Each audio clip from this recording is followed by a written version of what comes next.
Hi everyone, Belfast Historical Society Vice President Josh Cole here, and today we are going on a walking tour of Belfast. And before we start this walking tour of Belfast, I would like to make note that this is in memory of Jody Patterson Curcio, who created this walking tour just for us. She loved Belfast so much she became one of our adopted family members and friends of this community. We love you, Jody. So we're going to start our tour out here in front of the former Bank of Belfast. Look how beautiful the architecture is. That beautifully restored burglar alarm, restored by our very own Joseph Curcio. And here we go. We're going to cross the street. Don't forget to look both ways. Here is our first stop on West Hughes Street, the Police Gazette Boxing Corporation headquarters, where modern professional boxing traces back to the National Police Gazette. Founded in 1845, the Gazette evolved from a crime paper into a boxing powerhouse under Richard K. Fox, who promoted fighters, funded purses, and introduced the diamond-studded world champion belt. The International Boxing Hall of Fame calls him boxing's most important figure. In 1881, it became America's first bare-knuckle sanctioning body. The 1882 John L. Sullivan versus Patty Ryan bout crowned Sullivan champion in America's first great prize fight. The 1889 Sullivan-Kilrain fight was the era's last title bout.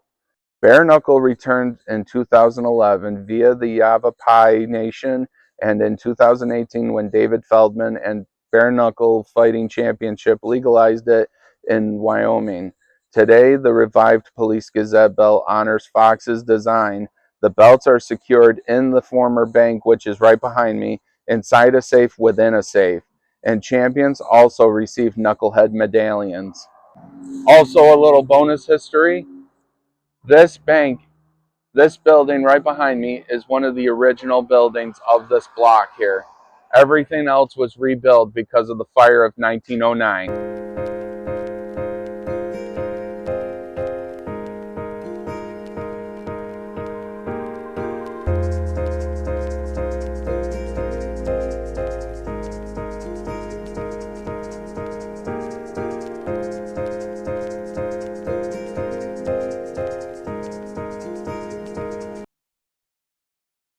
On August 20th, 1915, the Civil War monument was dedicated to the town of Belfast by William Muldoon, a Belfast native and undefeated Greco-Roman wrestling champion. A renowned trainer, he later conditioned Theodore Roosevelt, William Howard Taft, and Harry Houdini, and in 1920 became the first chairman of the New York State Athletic Commission. The monument features a tall granite obelisk topped by a ball and spread-winged eagle. Its four sides list the Civil War battle sites where Belfast soldiers served: Wilderness, Five Forks, Cold Harbor, and Gettysburg. Bronze tablets above bear the names of all local soldiers, living and deceased, including Muldoon's eldest brother, John Muldoon, who captured an enemy flag and two prisoners while seriously wounded at the Battle of Front Royal, Virginia, and later died from his injuries.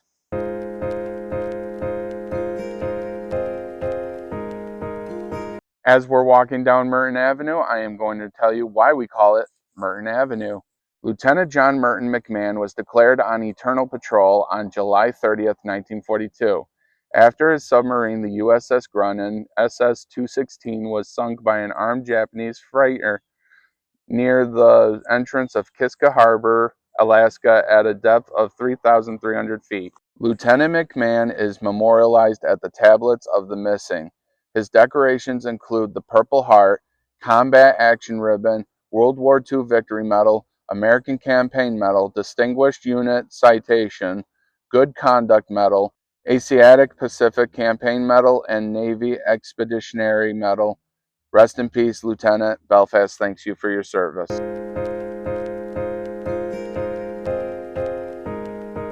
Right behind me is the St. Patrick's Church parking lot, which was the original stomping grounds for William Muldoon's training barn.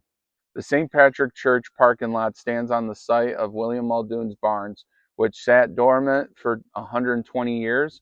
William Muldoon, a Belfast native and undefeated Greco-Roman champion, later trained Theodore Roosevelt, William Howard Taft, and Harry Houdini, and became the first chairman of the American State Athletic Commission in 1920. In 2009, Scott Burt, president of the Bare Knuckle Boxing Hall of Fame and Police Gazette Corporation, purchased the barns, cut them in half, moved them down the road, and restored them as the Bare Knuckle Boxing Hall of Fame, which will be our next stop. Muldoon's nearby home was demolished in the 1950s and replaced with the St. Patrick's Church Hall. In 1889, Muldoon famously trained bare knuckle boxing champion John L. Sullivan at this site, arriving out of shape and plagued by excess. Sullivan underwent nearly 6 months of strict training in Belfast's quiet setting before defeating Jake Kilrain for the heavyweight world championship. Reporter Nellie Bly described Muldoon's home as spotless, white cottage with green lawns, wide verandas, hammocks, and shaded by large maple trees, hardly the setting one would expect for a prize fighter in training.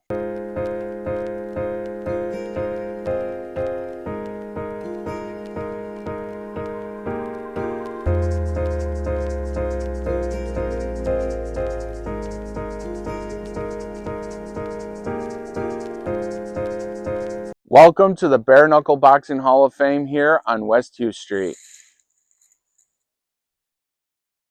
This is the only Hall of Fame devoted to the preservation of the sport bare knuckle boxing. These two white buildings are the original barns owned by famed sport trainer William Muldoon. When Muldoon owned these, they were down the street on the Catholic Church grounds where we were just at. A local citizen, Scott Burt, was able to acquire these buildings in 2009 after they had largely sat untouched for nearly 120 years, though tended by the church volunteers. Moving these barns was quite a task. The buildings were cut in half and lifted off their foundations, placed on a trailer, and towed with a tractor through the streets of Belfast. After everything was put back together, the task of building an internationally recognized Hall of Fame began. The two large white statues located outside these barns are the athletes from the late 1800s. One is a famed athletic trainer and wrestler, William Muldoon, the original owner of the barns.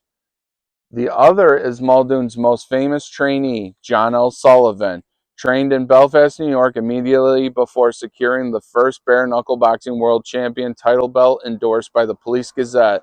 The punching bag used by John L. Sullivan still hangs from the ceiling inside these barns. This Hall of Fame continually attracts known fans, boxers, fighters, and wrestlers to the town of Belfast.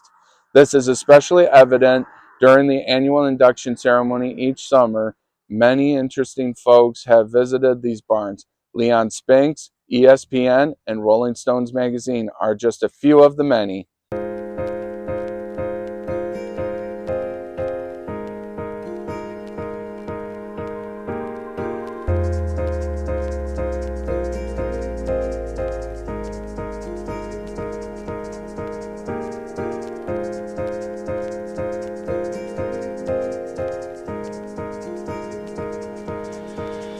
Here we are at the Rails and Titsworth Canal Warehouse on the Genesee Valley Canal on the west side of Hughes Street, just below Murray's Hill, and off to the left would be Loftus Road.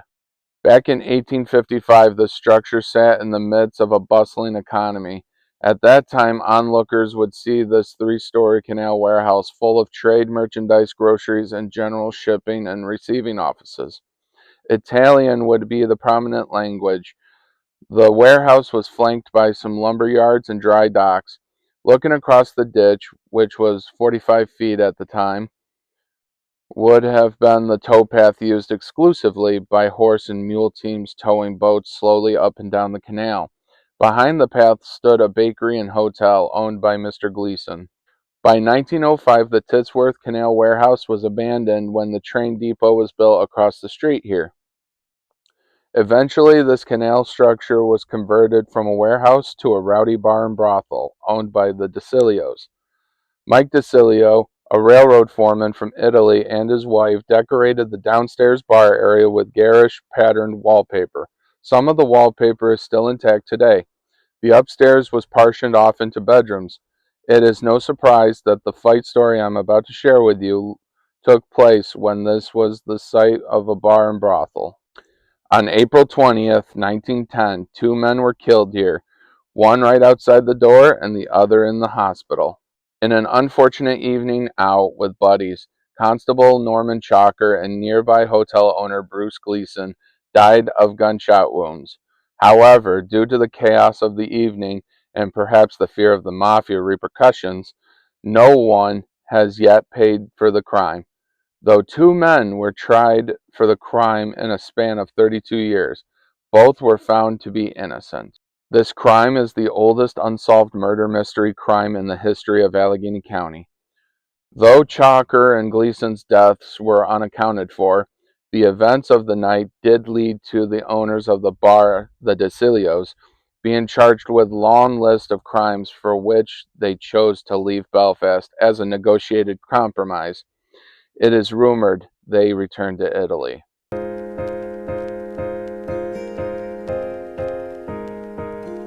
So right behind us is the Genesee Valley Canal Warehouse. Across the street is the entrance to the Genesee Valley Canal Greenway, which takes us towards Ormel Ways. But right here is where we're talking about. This is where the old railroad depot for the Pennsy Railroad used to be, and it used to be right there in those trees somewhere.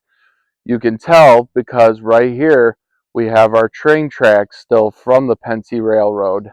Construction of the railroad through Belfast's rugged hills brought many workers of the area, including a large number of Italian immigrants. By 1882, the rail lines replaced the old canal system, forcing former canal properties to be repurposed. Italian rail foreman Mike DeCilio acquired several of these properties near the train depot, including the bakery and the former canal warehouse.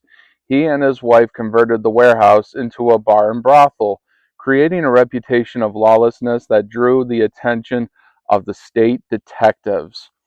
On December 20th, 1907, officers Joseph Dardano and Albert Matica confronted DeCilio over alleged liquor and tax violations. The next morning, Giuseppe Seduci, a 23-year-old bakery employee, shot both officers at the train depot as they prepared to leave town. Though Seduci claimed self-defense, he was convicted of first-degree murder on April 2nd, 1908, and became one of the first people in New York State to be executed by electric chair.